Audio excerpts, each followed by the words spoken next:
நடிகையின் அம்மாவுக்கு நடந்த அவமானம். சீரியல்ல இருந்து சினிமாவுக்கு வந்த மிர்னால் தாகூர் அதன் தொடர்ச்சியா மராட்டி, ஹிந்தி, தெலுங்கு படங்கள்ல மிகப்பெரிய ஹீரோயினா வளர்ந்துட்டாங்க.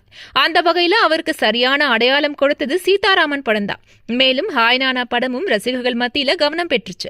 இப்ப அவங்க கைவசம் ஹாய் ஜவானி தோ ஹிஷ்க் ஹோனா ஹேன்னு ஒரு ஹிந்தி படமும், டொகைட் மற்றும் டபுள் ஏ டபுள் டூன்னு 2 தெலுங்கு படங்கள் உள்ளிட்ட நிறைய படங்கள் கைவசம் இருக்கு. அதோட சோஷியல் மீடியாவில் ஆக்டிவா இருக்கிற இவங்க அடிக்கடி ஹாட் போட்டோஸை போஸ்ட் பண்றதையும் வாடிக்கையா வச்சிருக்காங்க.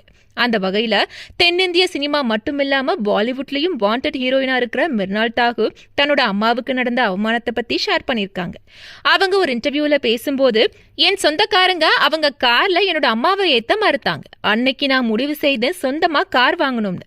இன்னைக்கு நான் பென்ஸ் கார் வச்சிருக்கேன். எங்க குடும்பத்திலேயே பென்ஸ் கார் வச்சிருக்கிறது நாங்க மட்டும்தான்னு பெருமையா ஷேர் பண்ணாங்க. அம்மாவுக்கு நடந்த அவமானத்தை துடைக்க வைராகியத்தோட சினிமாவில் உச்சத்துக்கு போய் பென்ஸ் கார் வாங்கினது கிரேட் தான்னு கமெண்ட் பண்றாங்க ரசிகர்கள்.